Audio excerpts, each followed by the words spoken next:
الحمد لله وكفى والصلاة والسلام على سيد الرسل وخاتم الأنبياء وعلى آله وأصحابه الذين أوفوا عهدا الذين هم خلاصة العرب العرباء وخير الخلائق بعد الأنبياء.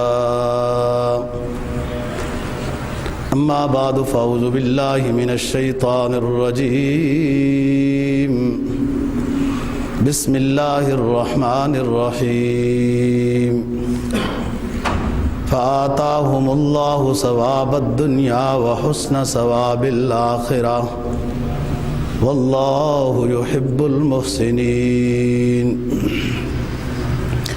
قال النبي صلى الله عليه وسلم تسموا باسمي ولا تقتنوا بكنيتي من رآني في المنام فقد رآني فإن الشيطان لا يتمثل في صورتي.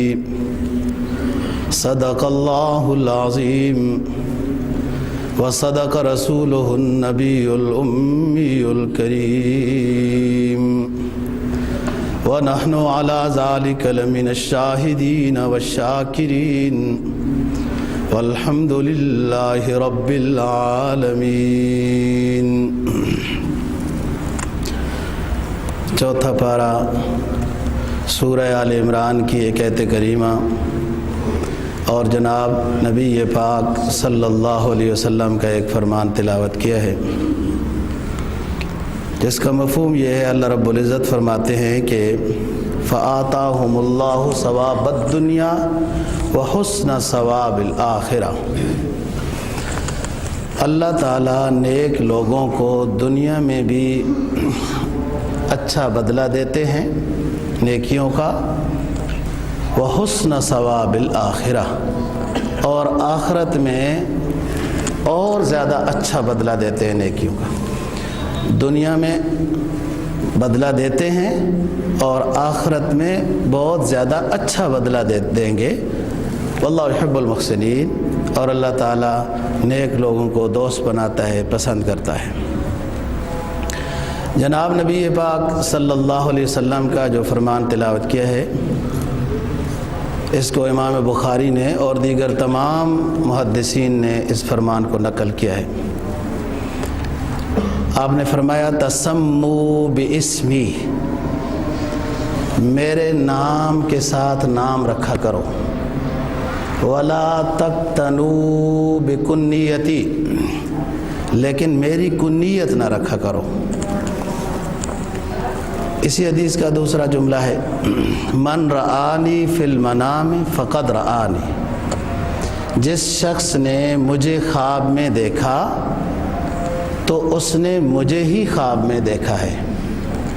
فإن الشیطان لا يتمثل فی صورتی، اس لیے کہ شیطان میری شکل نہیں بنا سکتا. اسی حدیث کا ایک تیسرا جملہ بھی ہے، فرمایا من کذب علی متعمدا فلیتبوأ مقعدہ من النار، جس شخص نے میری طرف جھوٹ منسوب کیا تو اسے چاہیے کہ اپنا ٹھکانہ جہنم میں بنا لے. یعنی اس حدیث کے 3 حصے ہیں. پہلے حصے میں یہ فرمایا کہ میرے نام کی طرح نام رکھا کرو، یعنی بچوں کا نام محمد رکھا کرو. ایک حدیث میں جناب نبی پاک صلی اللہ علیہ وسلم کا فرمان ہے کہ جس کے نام کے ساتھ محمد ہوگا اللہ اس کو جہنم میں، دائمی جہنم میں نہیں ڈالے گا. میرے نام کا لحاظ رکھتے ہوئے اسے جنت عطا کرے گا، الا یہ کہ وہ بندہ ہوئی مشرک، ایمان ہی نہ ہو تو ایک الگ بات. اور دنیا نے کیا انعام مقرر کیے ہوئے ہے آپ جانتی ہو کہ جس کے نام کے ساتھ محمد ہوگا اس کا ویزا نہیں لگنا چاہیے. یہ صحیح مسلمان ہے تبھی تو اپنے نام کے ساتھ محمد لگایا ہوا ہے. کوئی بات نہیں، آخرت کا ویزا اچھا لگنا چاہیے. دنیا کے ویزے نہ بھی لگیں تو کیا فرق پڑتا ہے. اسلام کی خوبی تو یہ ہے کہ جب دشمن اسلام کی کسی بات کے اوپر اعتراض کرتا ہے تو مسلمان اس چیز کو زیادہ اجاگر کرتے ہیں کہ تمہیں اعتراض کا فائدہ تاکہ مل جائے. لیکن یہ تب ہے کہ جب مسلمان کے دل میں اسلام ہو، ایمان ہو. جو امریکہ کا غلام ہو وہ مسلمان کدھر ہے؟ یہ تو اپنے بچوں کا نام پھر ایسا رکھے گا جس کے اندر محمد نہیں ہوگا. وہ نام بھی ایسا ہوگا نہ کو اس کا معنی ہے نہ اس کا کچھ ہے، تاکہ ویزے لگ جائیں. میں نے ایک بندے کو دیکھا، اس نے دونوں کانوں میں مرکیاں ڈالی ہوئی تھیں. تو جس سے وہ مرکیاں ڈلوا رہا تھا وہ بندے سے کوئی چیزیں میں نے لی، تو میں نے پوچھا یہ مرکیاں کیوں ڈلوا رہا ہے یہ بندہ؟ تو کہتا ہے اس لیے ڈلوا رہا ہے کہ یورپ کا ویزا آسانی سے لگتا ہے کہ یہ بندہ فارغ ہے، جی ہر لحاظ سے فارغ ہے، تو پھر ویزے کی وجہ سے کر رہے ہیں. دوستو، اسلام بڑی اونچی دولت کا نام ہے. اسلام ایک وقار اور خوبی کا نام ہے. اس میں خیر ہی خیر ہے، اس میں ضرر کا پہلو ہی نہیں ہے. تو فرمایا تسمو باسمی، میرے نام رکھا کرو. آپ نے دیکھا ہے عربوں میں بہت زیادہ نام ہے، محمد، احمد، محمد، احمد. پھر وہ 3-4 شجرہ نسب کے بعد پتہ چلتا ہے کہ یہ محمد فلانے نسب نامے کا ہے، یہ دوسرا محمد ہے. آپ صلی اللہ علیہ وسلم کا نام اپنے ناموں کے ساتھ رکھنا چاہیے، بچوں کے نام کے ساتھ رکھنا چاہیے، ضرور اس کا اثر ہوتا ہے. وَلَا تَقْتَنُوا بِكُنِّيَّتِي، میری کنیت نہ رکھا کرو. اچھی بات ہے. آپ صلی اللہ علیہ وسلم کے بیٹے ہیں 4، طیب، طاہر، ابراہیم اور قاسم. قاسم کا نام عبداللہ بھی ہے. آپ نے اپنے نام کے ساتھ جو کنیت رکھی تھی وہ اپنے بیٹے قاسم کے نام سے رکھی تھی. اپنے آپ کو آپ کہتے تھے انا ابو القاسم، میں قاسم کا باپ ہوں. تو فرمایا کہ میری کنیت کے ساتھ کنیت نہ رکھا کرو، اشتباہ نہ ہو جائے. عربوں میں اکثر کنیت کے ساتھ پکارا جاتا ہے، تو اس لیے پھر جب لوگ معاشرے میں کنیت سے پکاریں گے کسی کو تو اشتباہ ہو جائے گا کہ یہ نبی پاک صلی اللہ علیہ وسلم کی بات کر رہا ہے یا فلانے کی کر رہا ہے. بہرحال اس حدیث کے اوپر اور بھی باتیں ہیں، ہمارا موضوع یہ نہیں ہے کہ اب گنجائش ہے کہ نہیں. بہرحال آپ صلی اللہ علیہ وسلم کے نام کے ساتھ نام رکھنے کی بہت فضیلت ہے. تو جب بچے پیدا ہوں گے تو آپ ابھی سے نیت کریں، آپ اس میں نام محمد رکھیں گے، آگے جو بھی رکھنا ہے. واللہ عالم بالصواب. بعض بزرگوں نے یہ بات لکھی ہے کہ جب خاتون امید میں ہو جیسے، تو آپ اپنے دل سے نیت محمد نام رکھنے کی کر لیں تو اللہ بیٹا عطا کرے گا. واللہ عالم بالصواب. تسمو باسمی ولا تقتنوا بکنیتی، میری کنیت نہ رکھو. اس حدیث کا یہ پہلا حصہ ہے. دوسرا حصہ ہے من رآنی فی المنام فقد رآنی، جس شخص نے مجھے خواب میں دیکھا اس نے مجھے ہی دیکھا ہے. کیوں؟ فإن الشیطان لا يتمثل فی صورتی، اس لیے کہ شیطان میری صورت بنا کر آپ کے خواب میں نہیں آ سکتا. ایک حدیث میں جناب نبی پاک صلی اللہ علیہ وسلم کا فرمان ہے کہ شیطان تمام انبیاء علیہ الصلوۃ والسلام میں سے کسی پیغمبر کی بھی صورت نہیں بنا سکتا. گویا کہ کوئی پیغمبر بھی خواب میں آئے تو اس کا مطلب ہے وہی پیغمبر خواب میں آیا ہے. یہ دوسرا حصہ ہے. تیسرا حصہ اس حدیث کا ہے من کذب علی متعمدا فلیتبوأ مقعدہ من النار، جس شخص نے میری طرف جھوٹ منسوب کیا جو کہ حقیقت ایسی نہیں تھی، لوگوں کے سامنے اپنی بزرگی، اپنی ویلیو، اپنا ولی اللہ ہونا ثابت کرنے کے لیے جھوٹی خوابیں بیان کرتا رہا. آج سرکار کی زیارت ہوئی تو آج سرکار کی زیارت ہوئی تو یہ فرما دیا یہ فرما دیا. اگر زیارت ہے واقعتاً بہت اعزاز کی بات ہے، لیکن اگر زیارت نہیں ہے، لوگوں میں عزت بڑھانے کے لیے جھوٹ بول رہا ہے، تو فرمایا من کذب علی متعمدا فلیتبوأ مقعدہ من النار، اسے چاہیے کہ وہ اپنا ٹھکانہ جہنم میں بنا لے جو جھوٹ میری طرف منسوب کرتا ہے۔ بات یہ ہے دوستو، یہ روحانی اعزاز ہے۔ نبی کا خواب میں آنا، زیارت نصیب ہونا، یہ مقام کی بات ہے۔ تو اللہ کے جو ولی ہوتے ہیں وہ تو اپنے مقاموں کو چھپاتے پھرتے ہیں، وہ اعلان اور تشہیر اور اشتہار تھوڑے چھپاتے ہیں، وہ تو چھپا چھپا کے بات رکھتے رہتے ہیں کہ اتفاق سے ایک دن کہیں بات کوئی کسی طریقے سے ظاہر ہو گئی، نکل گئی تو لوگوں کو پتہ چل جاتی ہے۔ ایسا نہیں ہے کہ باقاعدہ پروگرام بنا کے کہ آج یہ ہو گیا تو یہ ہو گیا، ایسا نہیں۔ جیسے آیت کریمہ کی تلاوت کی، فرمایا اللہ نیک لوگوں کو دنیا میں بھی اچھا بدلہ عطا کرتا ہے، آخرت میں بھی خوب دے گا۔ دوستو اچھا بدلہ کیا ہوتا ہے؟ اچھا بدلہ یہ ہے کہ اللہ نیکی کی توفیق دے دے، اپنے در پہ بلا دے نا، یہ سب سے اونچا اعزاز ہے، سب سے اونچی دولت ہے، سب سے اونچی نیکی ہے، سب سے اونچی نعمت ہے۔ ہم سمجھتے ہیں نا کوئی اور چیز مل جائے دنیاوی تو بدلہ مل گیا، نہیں، جس کو اللہ نے در پہ بلا لیا، ہاں وہ دنیا بھی اس کو دے دی نا، وحسن ثواب الآخرہ، اور آخرت میں خوب عطا کرتا ہے۔ جو نیک لوگ ہوتے ہیں، لوگ ان کے لیے دعائیں کرتی رہتی ہیں، یہ اچھا بدلہ ہے نا۔ حدیث میں آتا ہے مچھلیاں سمندروں میں نیک لوگوں کے لیے دعائیں کرتی ہیں، چمٹیاں دعائیں کرتی ہیں، فرشتے رحمت کی دعائیں کرتے ہیں، استغفار کرتے ہیں، نیک لوگوں کے لیے اچھا بدلہ ہے نا۔ نیکی اپنے لیے کی، اس نے تو اپنے لیے نیکی کی ہے، ظاہر ہے نیک کا فائدہ دوسروں کو ہوتا ہی ہے، لیکن اس نے نیکی اپنے لیے کی ہے، اور اللہ نے اپنی مخلوق کو اس کے لیے دعاؤں کے واسطے لگا دیا ہے۔ یہ حسن ثواب دنیا، یہ ثواب دنیا و حسن ثواب الآخرہ ہے۔ دنیا میں بھی اچھا بدلہ دیتا ہے، اللہ آخرت میں بھی اچھا بدلہ دے گا نیک کو۔ نیکی اصل پونجی ہے، اصل سرمایہ ہے، یہی دولت ہے جو انسان کے ساتھ ہر وقت ہے۔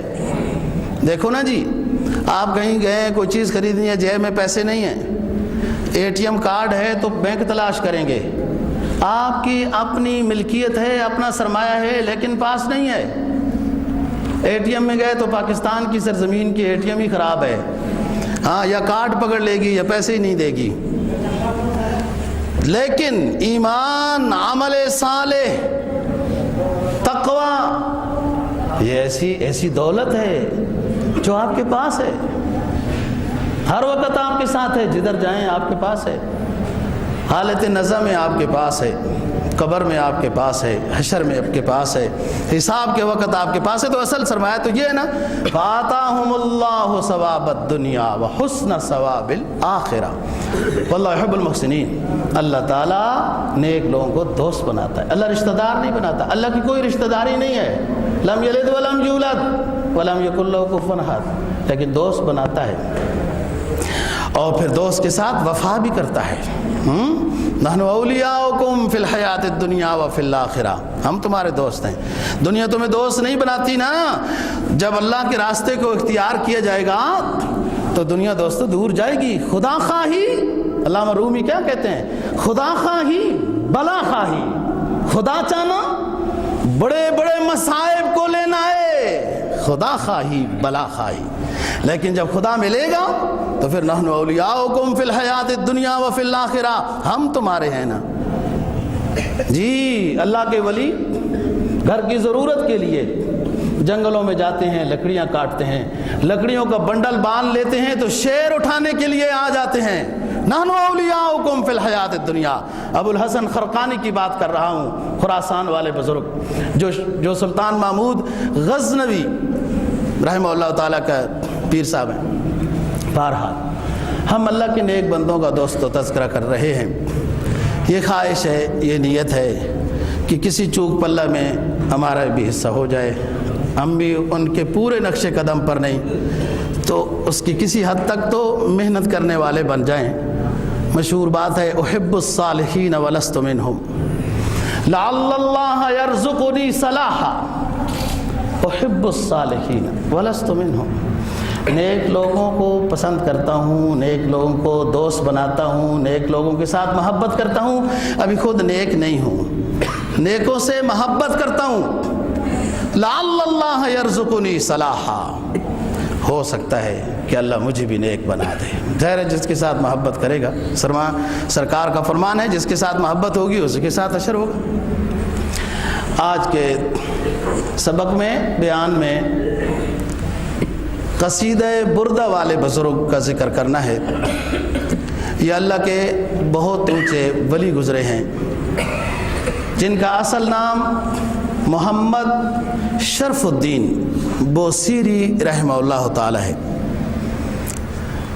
بس علامہ بوصیری کے ساتھ ہی یہ مشہور ہو گئے، اور ادھر قصائد تو بہت لکھے، کتابیں بڑی لکھی، لیکن ایک قصیدے کے ساتھ ہی مشہور ہو گئے، قصیدہ بردہ، چادر والا قصیدہ۔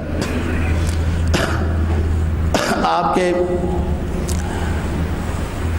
والد صاحب انتہائی غریب آدمی تھے، دینداروں کے ساتھ ان کی محبت تھی، اسی نسبت سے بیٹے کو حافظ قرآن اور عالم دین بنایا ہے۔ یہ دلاس گاؤں کے ہیں، دریائے نیل کے مغربی کنارے پہ ایک علاقہ ہے جس کو بوصیر کہتے ہیں۔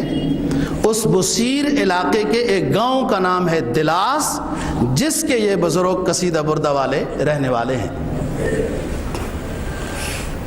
ان کا نام والد نے محمد، جناب نبی پاک صلی اللہ علیہ وسلم کے اسم مبارک کی برکت حاصل کرنے کے لیے رکھا، جو میں نے ابھی حدیث بیان کی ہے کہ آپ کا نام رکھنے میں بہت برکت حاصل ہوتی ہے۔ شرف الدین لقب پایا علامہ بوصیری، جو کہ اس علاقے کا نام بوصیر ہے، یہ مصر کے ہیں۔ سن 608 ہجری میں یہ دلاس بوصیر مصر میں پیدا ہوئے، اور 695 ہجری میں اسکندریہ کے اندر، مصر کا شہر ہے، اسکندریہ کے اندر ان کی وفات ہوئی، اور وہیں پر آپ کا مزار ہے۔ علامہ بوصیری کے نام سے مسجد بھی ہے، مسجد کے ساتھ مزار بھی ہے، اور مرجع خواص و عوام ہے۔ علامہ بوصیری رحمہ اللہ تعالی سن 13 سال کی عمر میں حافظ قرآن بنتے ہیں اپنے علاقے بوصیر میں، اور پھر مختلف علاقوں سے علم دین کو حاصل کیا، اور ذہانت میں اپنی مثال خود تھے۔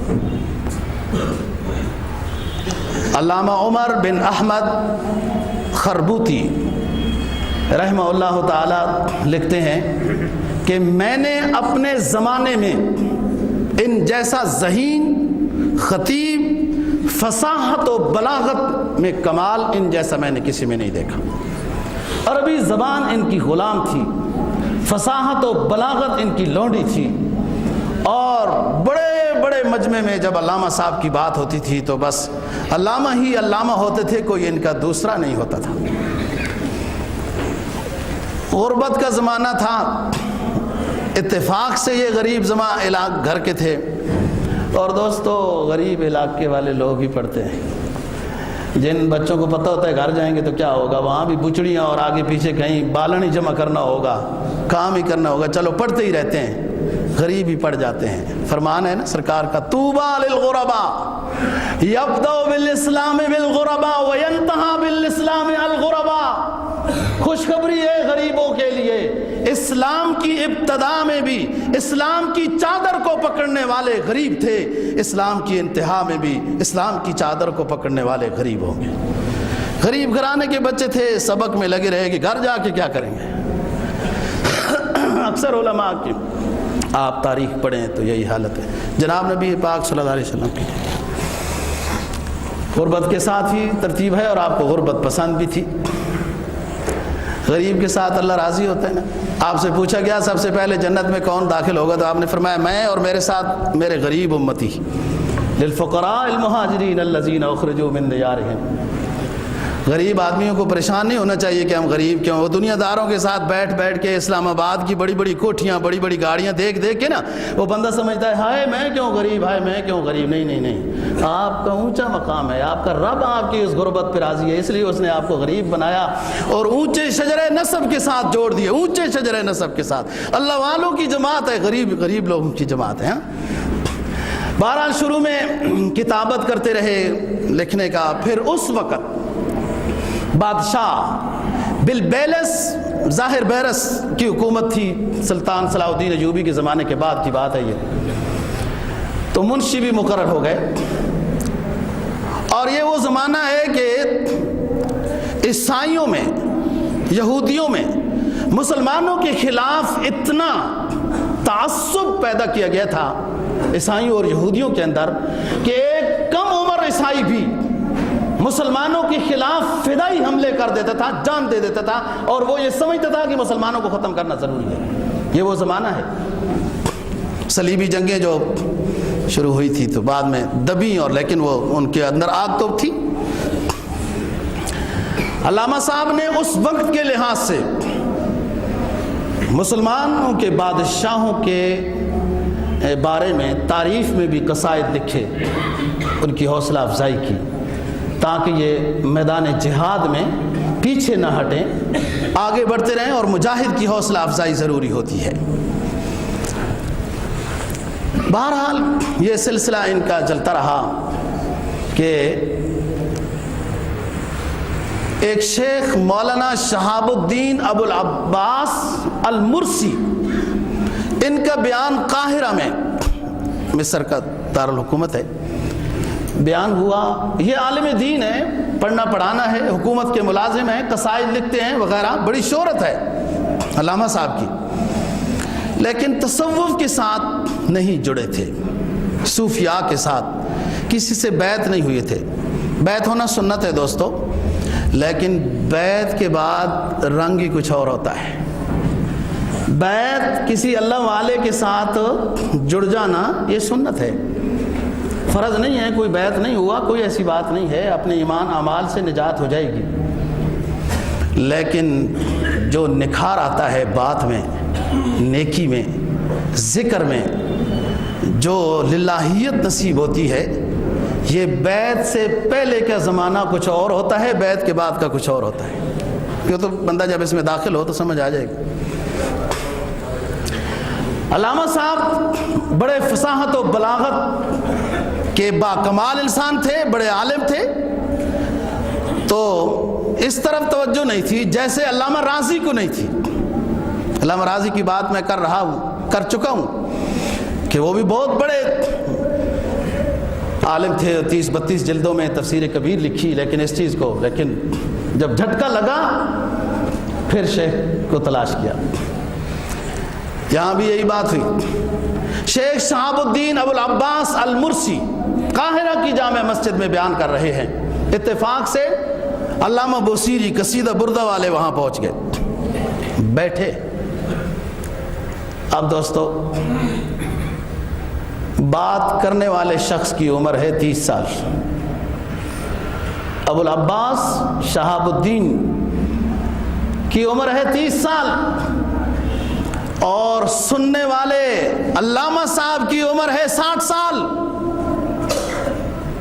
لیکن بات دل میں اتر گئی۔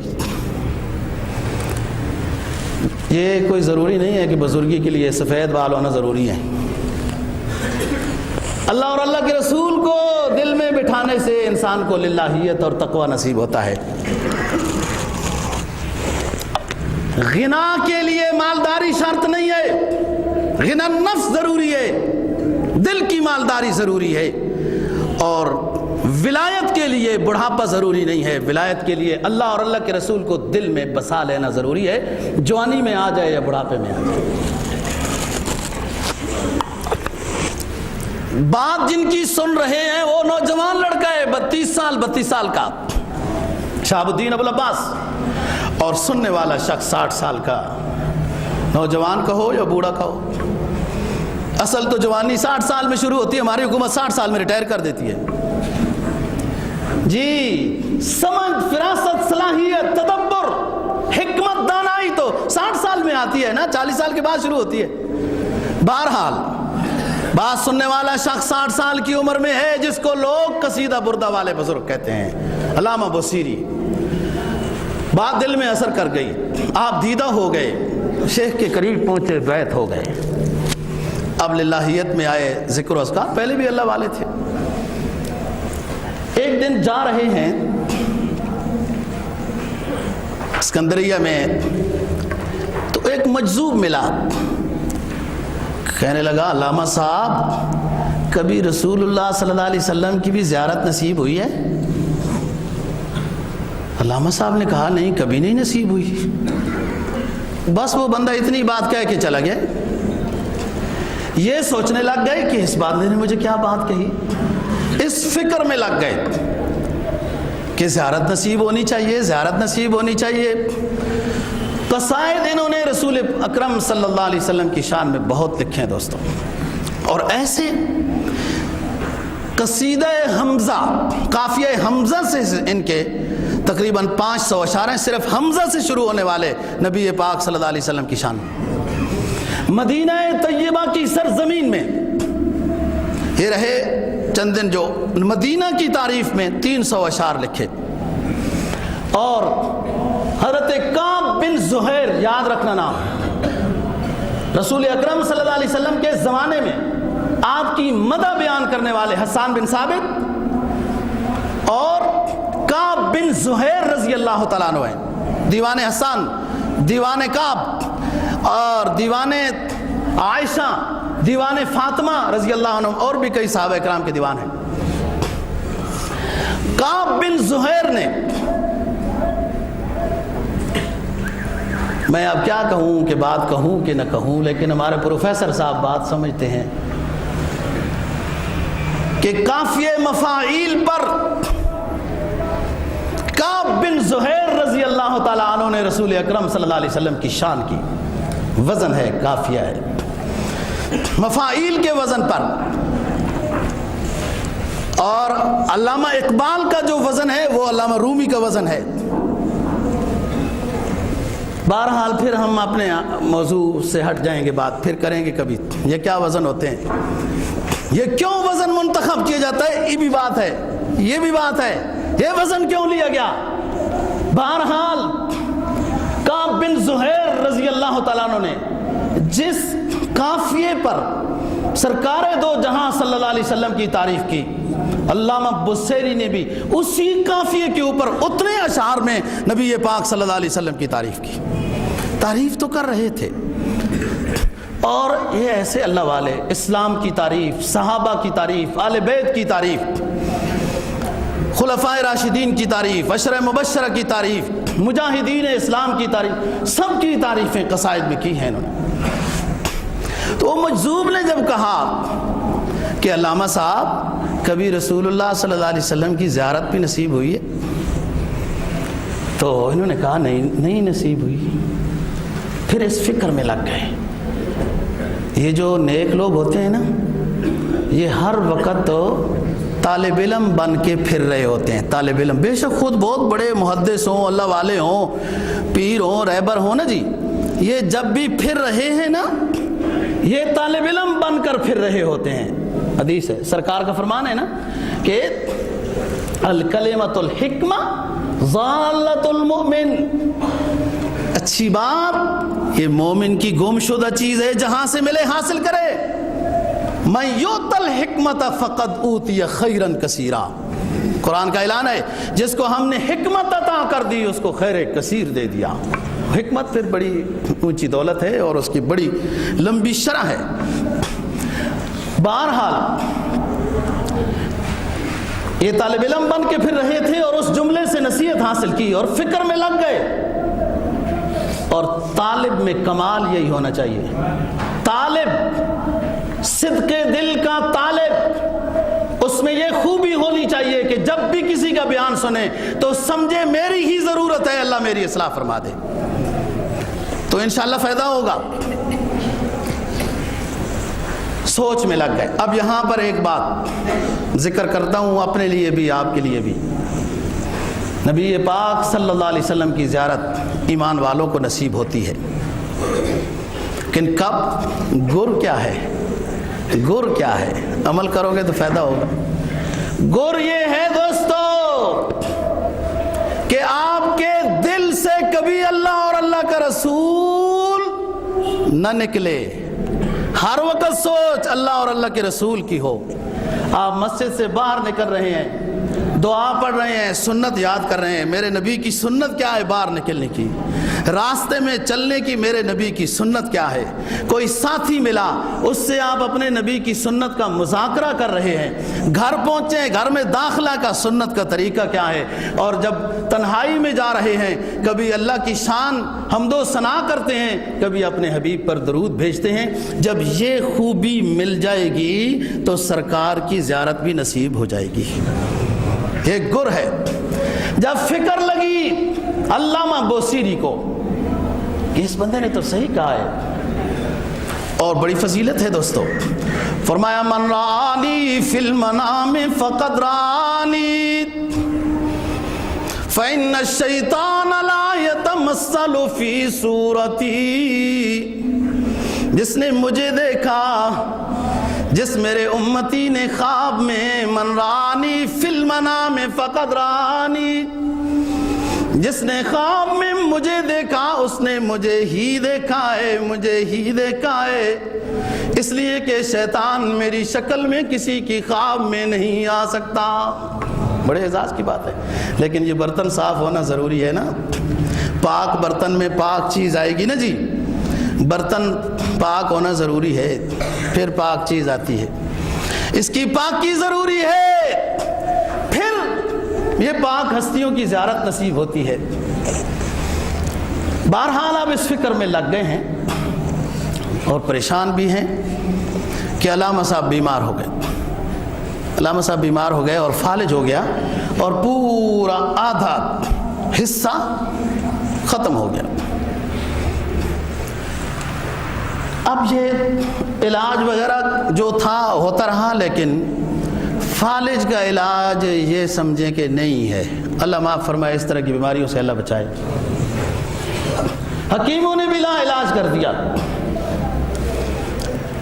اب یہ دکھ میں اور درد میں ہیں۔ کئی دکھ علامہ صاحب کو اور بھی تھے، جب دوسرے علاقے سے عالم دین آ کے اس علاقے میں چھا جائے نا، میرا کمال عشق بس اتنا ہے جگر کہ وہ مجھ پہ چھائے میں زمانے پہ چھا گیا، تو پھر اپنے بھی حسد کرنے لگ جاتے ہیں۔ جب ایک عالم دین سائڈ سے آ کے چھا گیا نا اپنی فصاحت و بلاغت میں، اپنی علمی کمال میں، خطابت میں، تو پھر اپنے بھی حسد کرنے لگ گئے۔ علامہ صاحب کو یہ پریشانی بھی تھی، اور اب بیماری بھی آ گئی، دکھ تو پہلے بھی تھے، پھر درد میں جو قصیدہ لکھا، درد میں جب قصیدہ لکھا، اور نیت یہ تھی کہ اس دکھ میں آدھے جسم میں، اس دکھ میں آدھی جان میں، آدھی جان سے تو روح نکل چکی، آدھی جان میں جب اپنے حبیب کی صفت بیان کرتا ہوں تو اس نیت سے صفت بیان کرتا ہوں کہ اللہ اس قصیدے کی برکت سے مجھے شفا دے دے۔ چنانچہ حدیث میں آتا ہے نا، جناب نبی پاک صلی اللہ علیہ وسلم کا فرمان ہے کہ اللہ کو ڈھونڈنا ہے، اللہ ٹوٹے ہوئے دل میں ملتا ہے۔ جو بندہ پریشان حال ہو، مصائب میں، بیماریوں میں الجھا ہوا ہو اور رجوع اللہ کر رہا ہو، مصائب اور بیماریوں میں لدا ہوا ہے اور رجوع اللہ کر رہا ہے، تو اس کے دل میں اللہ آباد ہے۔ اس سے ملو جا کے، اس بندے سے۔ عمران بن حسین رضی اللہ تعالیٰ عنہ صحابی رسول 30 سال بیمار رہے، سرکار فرمایا کرتے تھے عمران کو جا کے سلام کیا کرو، اس کے صبر پر فرشتے اس سے آ کے سلام کرتے ہیں۔ تو یہ اللہ راضی ہوتا ہے، بیماری آتی ہے اللہ کی طرف رجوع ہو جائے، بہت بڑے کمال کی بات ہے، اللہ ٹوٹے ہوئے دل میں رہتا ہے۔ لیکن لوگوں کے سامنے رونے کی کیا بات ہے؟ جو انسان کے آنسوؤں کو اپنی رحمت سے پوچھتا ہے، اس سے کے سامنے لوگ نہیں روتے ہیں۔ جو رب عظیم مہربان ہے، رحمت ہی رحمت اس کے پاس ہے، وہ اپنے بندے کے آنسوؤں کو اپنی رحمت سے صاف کرتا ہے، لوگوں سے نہیں۔ لوگوں کے سامنے تو انسان ایسا رہے کہ اس کو کسی کو پتہ ہی نہ ہو۔ کیا کسی صاحب دل نے کیا مصائب میں الجھ کر مسکرانا میری فطرت ہے، مصائب میں الجھ کر مسکرانا میری فطرت ہے، مجھے ناکامیوں پہ اشک برسانا نہیں آتا۔ یہ مجاہد کی بات ہے، اللہ والوں کی بات ہے، صحابہ کی صفت والے لوگوں کی بات ہے۔ تاریخ بتاتی ہے ہم رہبان باللیل و رکبان بالنہار، میرے نبی کی جماعت ایسی ہے، میں نے ایسی بنائی، اپنے آخری حبیب کی جماعت ایسی اونچی بنائی۔ ہر پارے میں رضی اللہ عنہم کہہ دیا۔ کیوں کہہ دیا؟ وہ کیوں کہہ دیا؟ انہوں کا کمال کیا تھا؟ وہ کمال سنو۔ کیوں نبی کی جماعت کو اللہ پاک نے ہر پارے میں رضی اللہ عنہم کہہ دیا؟ ان میں خوبی کیا تھی؟ ہائے، وہ تو نبی کی تھوک کو بھی زمین پہ نہیں گرنے دیتے تھے، وہ نبی کے اقدام وضو کا دھومن بھی دوستو زمین پہ نہیں گرنے دیتے تھے، آب شفاعت سمجھ کر لے کے اپنے جسم پہ ملنے لگ جاتے تھے۔ وہ فرمانوں کو کیسے نہ حاصل کرتے؟ فرمایا میرے نبی کی جماعت ہم رکبان بالنہار و رہبان باللیل، وہ دن دہاڑے تو کفار کے مقابلے میں جہادوں میں مصروف ہوتے ہیں، جب رات آ جاتی ہے یہ نبی کی جماعت جب رات ہو جاتی ہے تو رب کے سامنے رکوع و سجود قیام میں مصروف ہو جاتے ہیں، اپنے رب کے سامنے ندامت کے آنسو بہاتے ہیں۔ یہ ہے صحابہ کی جماعت۔ اللہ والوں کی بات یہ ہے دوستو، وہ اللہ کے سامنے روتے ہیں، گڑ گڑاتے ہیں، عاجزیاں کرتے ہیں، لوگوں کے سامنے ان کی کوئی اس طرح کی ندامت کی باتیں نہیں ہوتی۔ اب علامہ صاحب ٹوٹے ہوئے ہیں، علامہ بصیری آدھے جسم سے روح نکل چکی ہے، حکیموں نے بھی دوستو لا علاج کر دیا۔ اب اس درد میں، اس دکھ میں، اس ٹوٹے ہوئے زمانے میں نبی اکرم صلی اللہ علیہ وسلم کی شان میں قصیدہ لکھتے ہیں اور نیت یہ کرتے ہیں کہ میں نے اللہ کے حبیب کی تعریف کی ہے، آدھے جسم میں تعریف کی ہے، نیت یہ ہے کہ اس کی برکت سے اللہ مجھے شفا نصیب فرما دے۔ جمعرات کا دن ہے، شب جمعہ ہے، رات کو یہ قصیدہ پورا ہو گیا، علامہ صاحب سو گئے، نیند میں پہنچ گئے، سرکار دو جہاں صلی اللہ علیہ وسلم تشریف لائے، خواب میں علامہ صاحب کو زیارت ہو رہی ہے۔ آپ نے فرمایا بصیری بیٹے سناؤ نا قصیدہ جو لکھا ہے، سناؤ نا۔ کہاں حضور سکت نہیں ہے، زبان کی گویائی رخصت ہو چکی ہے، بول نہیں سکتا ہوں، اشارہ کیا، لکھ تو دیا ہے آپ کی شان میں لیکن بول نہیں سکتا ہوں۔ رسول اکرم صلی اللہ علیہ وسلم قریب ہوئے، علامہ صاحب کے جسم کے اوپر اپنا دست انور پھیرا، دست انور پھیرنے کے بعد فرمایا بصیری بیٹے سناؤ نا۔ جب علامہ صاحب نے بات شروع کرنا کا ارادہ کیا تو سمجھتے ہیں کہ میرے اندر تو جان آ گئی، بیماری رخصت ہو گئی، شفائے کامل نصیب ہو گئی، اور شروع کرتے ہیں مولایا صلی وسلم دائماً ابداً علی حبیبک خیر الخلق کلہم۔ مولایا صلی وسلم دائما ابدا علی حبیبک خیر الخلق کلہم۔ اے میرے رب اپنے آخری حبیب پر ہمیشہ کے لیے میری طرف سے درود و سلام پہنچا دے۔ پھر قصیدہ شروع کرتے ہیں۔ امن تذکر جیران بذی سلمی، امن تذکر جیران بذی سلمی، مزجت دمان جرا من مقلت بدمی۔ اب علامہ خواب میں یہ قصیدہ پڑھ رہے ہیں، کیا کہتے ہیں دوستو؟ امن تذکر جیران بذی سلمی، او سلم کے علاقے کے پڑوسیوں، یہ مکہ کے علاقے کا نام ہے، او سلم کے علاقے کے پڑوسیوں، اے مخاطب کیا تو ان پڑوسیوں کو یاد کر کے رو رہا ہے اور تیرے آنکھیں آنسوؤں کے ساتھ، تیری آنکھیں آنسوؤں کے ساتھ خون کو بھی ملا کر آنسو بہا رہی ہیں۔ یہ علامہ صاحب نے شروع کیا قصیدہ۔ سرکار دو جہاں صلی اللہ علیہ وسلم اس طرح جھومتے رہے دوستو جیسے میں جھوم رہا ہوں۔ فرماتے ہیں جیسے موسم بہار کی ہوا چل رہی ہو اور نرم و نازک قسم کی شاخ ہو، ٹہنی ہو، اور تھوڑی تھوڑی ہوا کے ساتھ وہ نرم و نازک قسم کی ٹہنی یوں جب ہلتی ہے، جھولے مارتی ہے، سرکار دو جہاں صلی اللہ علیہ وسلم یوں جھومتے رہے اور علامہ بوسیری وہ قصیدہ پڑھتے رہے۔ فرمایا محمد سید الکونین والثقلین، محمد سید الکونین والثقلین والفریقین من عرب ومن عجمی۔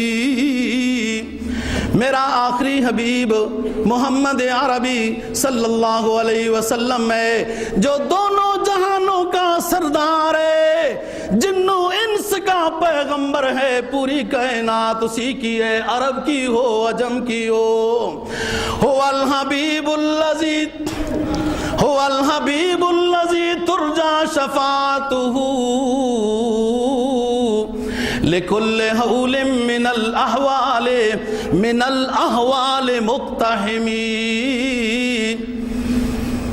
یہ وہ حبیب ہے اللہ کا بھی اپنے امتیوں کا بھی کہ جس سے امید شفاعت کی جائے گی۔ آخرت میں میدان حشر ہوگا، اللہ کا دربار لگا ہوگا، میزان عدل قائم ہوگا، مقام محمود سے اونچی اونچی رونے کی آواز آئے گی۔ اللہ فرمائیں گے ارفع راسک میرے محبوب، کیوں روتے ہو، سر اٹھاؤ، کیا مانگنا چاہتے ہو مانگو میں دے دوں گا۔ اس وقت مقام محمود سے سید کونین اپنا سجدے سے سر اٹھائیں گے اور فرمائیں گے میرے رب میری گنہگار امت کی مغفرت فرما دے۔ هو الحبیب الذی ترجا شفاعته لکل حول من الاحوال مقتحمی۔ وہ حبیب ہے ہمارا بھی، اللہ کا بھی، جس سے شفاعت کی امید کی ہوئی ہے، اور وہی ہمارا محبوب ہے جو تمام مصیبتوں میں بھی جب اس پر درود و سلام پیش کر کے اللہ سے دعا مانگیں گے تو اللہ ہماری دعاؤں کو قبول کر لے گا۔ فرمایا دعا الی اللہ فالمستمسکون بہ، دعا الی اللہ فالمستمسکون بہ مستمسکون بحبل غیر منفحز، مستمسکون بحبل غیر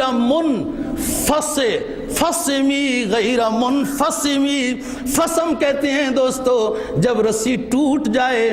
فرمایا اللہ کا حبیب ایسی شریعت کی دعوت دینے والا ہے، ایسی رسی میں، ایسی موتیوں کی لڑی میں پرونے کی دعوت دیتا ہے جو لڑی کبھی ٹوٹے گی نہیں۔ فرمایا فاق النبیین فاق النبیین فی خلق وفی خلق ولا یدونہ فی علم ولا کرم. میرا نبی، آپ کا نبی، اللہ کا حبیب تمام انبیاء سے فوقیت لے گئے، ظاہری حسن میں بھی آگے گئے، اخلاق میں بھی آگے پہنچ گئے. تمام انبیاء کی جماعت کچھ تھوڑی تھوڑی خوبیاں لے کے آئیں، لیکن میرے نبی کے علم میں، میرے نبی کے کرم کے قریب سے بھی نہیں گزرے. اللہ نے آخری حبیب کو اتنا دیا، فرمایا جات لدعوتہ الاشجار ساجدۃ تمشی الیہ علی ساق بلا قدمی. میرا حبیب تو وہ ہے، انسان بات مانتے ہیں، جنات مانتے ہیں، فرشتے غلامی کرتے ہیں، حتیٰ کہ ایک صحرا میں ایک دیہاتی نے سوال کیا اگر آپ اللہ کے آخری حبیب ہیں تو اس درخت کو کہیں آپ کے قریب آ کے آپ کو الصلاۃ والسلام علیک یا رسول اللہ کہے. نبی پاک صلی اللہ علیہ وسلم نے اس درخت کو اشارہ کیا، وہ زمین کو چیرتا ہوا آیا. علامہ کہتے ہیں اس کے پاؤں نہیں تھے، اس کے ہاتھ نہیں تھے، وہ اپنی جڑوں کو چیرتا ہوا آیا اور سرکار کے سامنے صلاۃ و سلام پڑھنے لگ گیا. جاءت لدعوتہ الاشجار ساجدۃ تمشی الیہ علی ساق بلا قدم. علامہ یہاں پہ نصیحت نقل کرتے ہیں ہمارے لیے، جنہیں پاؤں نہیں ملے، ہاتھ نہیں ملے، جن مخلوقات کو شعور نہیں دیا، وہ تو آپ کے نبی کی غلامی کرتے ہوئے نظر آ رہے ہیں. تجھے عقل و دانش دیا، ساری کائنات کو تیرا خادم بنایا اور زبان دی، پاؤں دیے، ہاتھ دیے، تیرے لیے پیغمبر بھیجا اور تو دور جا رہا ہے. فرماتے ہیں آخر میں فاغفر لناشدہا، یا رب فاغفر لناشدہا ولقارئہا سألتک الخیر یا جود یا ذا الجود والکرم. آخری شعر ہے قصیدہ بردہ کا. فرماتے ہیں فاغفر، میرے رب مغفرت فرما، لناشدہا، اس قصیدے کو پڑھنے والے کے لیے، جس نے لکھا ہے اس کے لیے مغفرت کا سبب بنا، ولقارئہا، جو بعد میں قیامت تک کے لیے اس قصیدے کو پڑھیں ان کے لیے بھی مغفرت کا سبب بنا. سألتک الخیرات، اے میرے رب میں آپ سے خیر کا سوالی ہوں، آپ کے در پر بیٹھا ہوں، بھیک مانگ رہا ہوں، اے کرم اور جود کے مالک. یہ قصیدہ پڑھا، نبی پاک صلی اللہ علیہ وسلم بہت خوش ہوئے اور ایک دھاری دار چادر ہدیے میں دی، جس کی وجہ سے یہ قصیدہ بردہ شمار ہوا. کعب بن زہیر رضی اللہ تعالیٰ عنہ کی بات پہلے کر چکا ہوں، انہوں نے بھی جب قصیدہ پڑھا تھا تو نبی پاک صلی اللہ علیہ وسلم نے چادر ہدیے میں دی تھی. وہ بیداری کی حالت تھی، یہ خواب کی حالت ہے. سرکار دو جہاں صلی اللہ علیہ وسلم نے چادر دی اور صبح دیکھتے ہیں کہ چادر اپنے پاس ہے اور صحیح سالم ہو گئے، صحت مند ہو گئے، بڑے عرصے سے بیمار تھے. جب باہر گئے اس وقت کے اسکندریہ کے بہت بڑے کتب الاقطاب شیخ ابو الرجاء رحمہ اللہ تعالی ملے. کہا بصیری قصیدہ سناؤ. علامہ جی قصیدہ سناؤ. کہا کون سا قصیدہ سناؤں، میں تو بہت سارے قصیدے لکھے. کہا امن تو ذکر جیران بزی سلمی، امن تذکر جیران بزی سلمی، مزجت دمعا جرا من مقلت بدمی. یہ قصیدہ سناؤ. علامہ صاحب حیران ہو گئے. یہ قصیدہ رات کو پورا ہوا، سوائے میرے کسی کو علم نہیں ہے. آپ کو اس قصیدے کا کیسے پتہ چلا؟ یہ شب جمعہ کو پورا ہوا، آج جمعہ ہے، میں باہر نکلا ہوں. وہ بھی کتب تھے. انہوں نے کہا جب رسول اکرم صلی اللہ علیہ وسلم کو رات کو قصیدہ سنا رہے تھے اور آپ جھوم جھوم کر قصیدہ سن رہے تھے، وہ والا قصیدہ میں بھی ساتھ بیٹھ کے سن رہا تھا. اب یہ بات میں نے تو کر دی، آپ نے سن لی ہے دوستو، یہ کیسے ہوتا ہے، کیسے ہوتا ہے۔ ایک چھوٹی سی بات نقل کرتا ہوں، کیونکہ انگریزی آپ لوگوں کے پاس یہاں تک بھری ہوئی ہے نا، یہاں تک، اور اوپر والی جگہ میں تھوڑا سا کوئی اسلام ہے۔ اگر للہیت، تقوی، پرہیزگاری یہاں تک بھری ہوئی ہوتی نا تو پھر بات سمجھ میں آ جانی تھی۔ میں کسی مسلک سے ہٹ کر، کیونکہ بریلوی، دیوبندی، اہل حدیث یا فلاں یا جماعت اسلامی، ان میں سے کسی کی بات کروں گا تو آپ کہیں کہ مولوی صاحب فلانے مسلک کی سائڈ لے رہا ہے۔ ان مسلکوں سے ہٹ کر ایک ایسے عظیم شخص کی مثال دینا چاہتا ہوں کہ آپ کو سمجھ میں آ جائے گی کہ سرکار دو جہاں صلی اللہ علیہ وسلم جب خواب میں کوئی چیز عنایت فرما دے تو وہ عنایت ہوتی ہے، اس میں انکار نہیں کرنا چاہیے۔ اور پھر کسی اور کا قصیدہ دوستو جو مشہور نہیں ہوا، اس قصیدے کی بہت ساری فضیلتیں ہیں اور ادب کے ساتھ پڑھنا چاہیے، باوضو ہو کے پڑھنا چاہیے، قبلہ رخ ہو کے پڑھنا چاہیے۔ درود و سلام جو سب سے پہلے پڑھا ہے، مولایا صلی وسلم دائمن، یہ لازمی ہے، ہر روز پڑھنا چاہیے۔ شعر کو شعر کی صورت میں پڑھنا چاہیے۔ اچھا لباس، خوشبودار عطر لگا کے جب آپ چند دن پڑھیں گے تو اس کے بعد آپ کو خود ہی اندازہ ہو جائے گا یہ کیا خوبیوں، اور بھی بہت ساری بیماریوں کے لیے یہ شفا اللہ کا نظام ہے۔ وہ جو شیخ شہاب الدین ابو العباس مرسی ہیں، وہ مرید ہیں، خلیفہ ہیں ابو الحسن شاذلی رحمہ اللہ تعالیٰ کے، یہ حزب البحر والے بزرگ ہیں۔ ابو الحسن شاذلی انشاءاللہ کبھی بات کریں گے۔ بہرحال یہ مرگی اور فارج کے لیے بہت مجرب ہے، چونکہ مولانا صاحب کو بھی فالج کی مرض تھی اور اللہ نے اس قصیدے کی برکت سے شفا عطا فرمائی ہے۔ بہرحال بات کر رہا ہوں حضرت مولانا شاہ ولی اللہ رحمہ اللہ تعالیٰ کی، ان کی کتاب ہے انفاس العارفین، صفحہ نمبر 74 پر یہ لکھتے ہیں کہ میرے والد صاحب شاہ عبد الرحیم رحمہ اللہ تعالیٰ بہت بیمار ہو گئے، اور بیماری اس حد تک تھی کہ لوگ سارے بیٹھے تھے کہ گویا کہ اب ختم ہونے والے ہیں، کہ شاہ عبد الرحیم جو میرے والد ہیں وہ نیند میں چلے گئے۔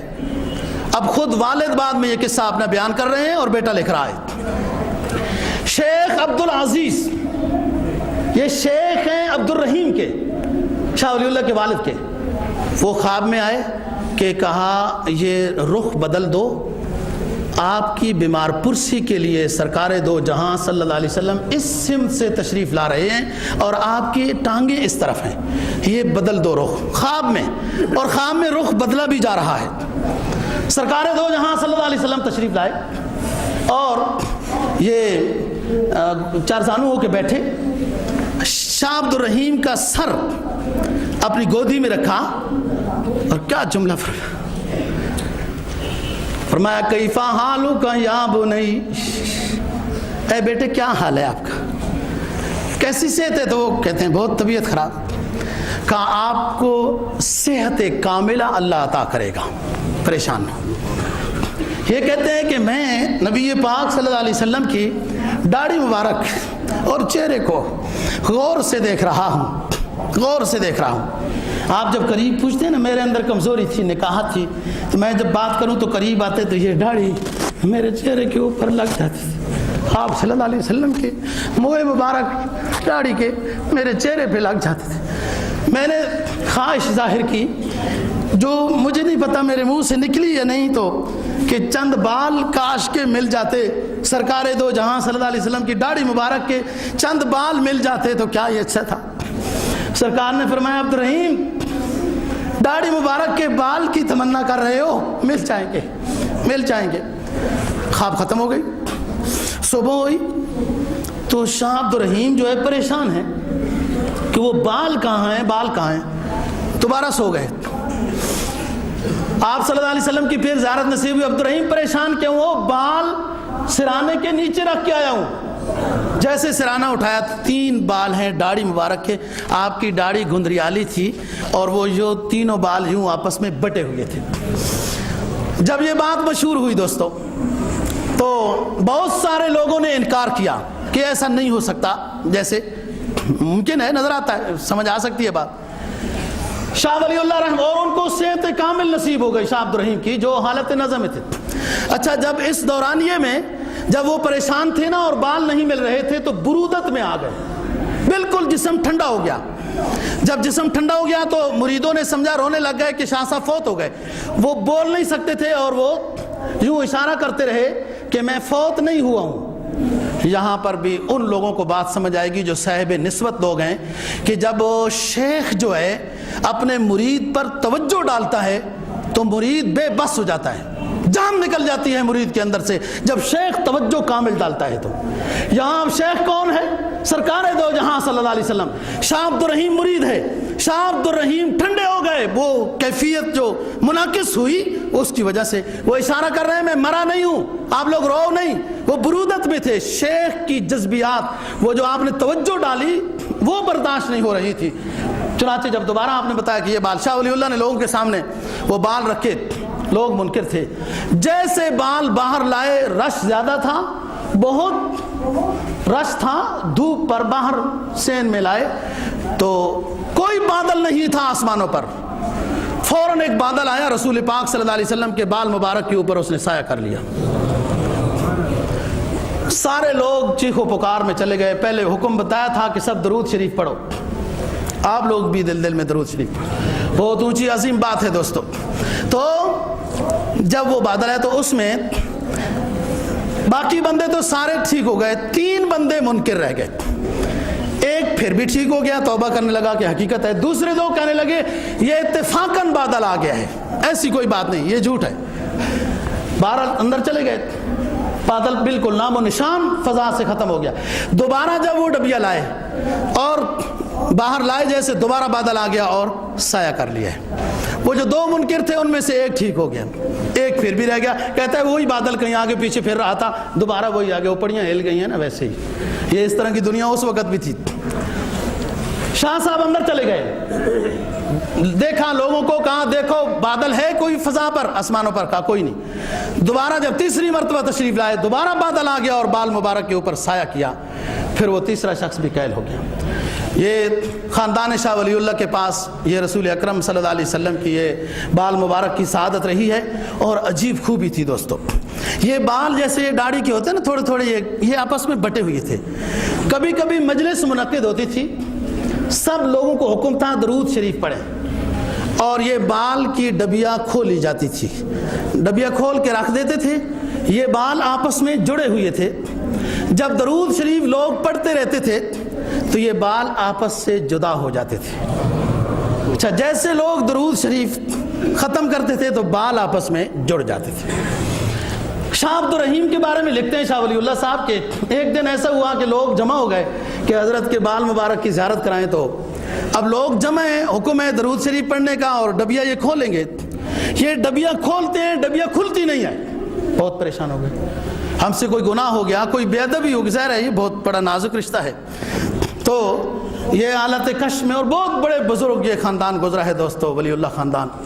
بہرحال یہ اپنے مکاشفے میں گئے، انہیں الہام ہوا کہ اس مجلس میں کوئی شخص جنبی بیٹھا ہے، یعنی جس پر غسل فرض ہے وہ بیٹھا ہے، اس لیے ڈبی نہیں کھل رہی۔ شاہ صاحب نے لوگوں کی عزت کا خیال رکھا، بزرگان دین عزت کا خیال رکھتے ہیں، فرمایا بھائی آج سارے جاتے ہیں غسل کرتے ہیں، سارے غسل کرتے ہیں، کپڑے بدلتے ہیں، واپس آ کے درود شریف پڑھیں گے، پھر ڈبی کھولیں گے، چلو سارے جاتے ہیں غسل کرتے ہیں۔ جیسے باہر نکالا نا تو وہ شخص شرمندہ ہوا اور خود ہی بھاگ کے چلا گیا۔ آپ نے فرمایا چلو بھائی ہم تو پردہ پوشی کر رہے تھے، اللہ بھی پردہ پوشی کو پسند کرتا ہے، لیکن وہ شخص خود ہی بھاگ گیا، تو آؤ واپس آ جاؤ، درود شریف پڑھنا شروع کر دو، آپ لوگ بھی پڑھو، اللہم صلی علی محمد وعلی آل محمد وبارک وسلم۔ تو وہ جب ڈبیا کھولی تو کھل گئی۔ نبی پاک صلی اللہ علیہ وسلم نے خواب میں شاہ عبد الرحیم رحمہ اللہ تعالیٰ کو بال مبارک دیے جو اس خاندان میں رہے، لہذا خواب میں اگر کسی کو چادر بھی دے دیں تو ممکن ہے دوستو، یہ کوئی خلاف قیاس بات نہیں۔ اللہ تعالیٰ دین کی سمجھ اور عمل کی توفیق نصیب فرمائے۔ تاخیر ہو گئی ہے، آپ لوگ اس کو قبول کریں، اس تاخیر میں بہت قیمتی بات ہوئی ہے۔ اللہ تعالیٰ دین کی سمجھ اور عمل کی توفیق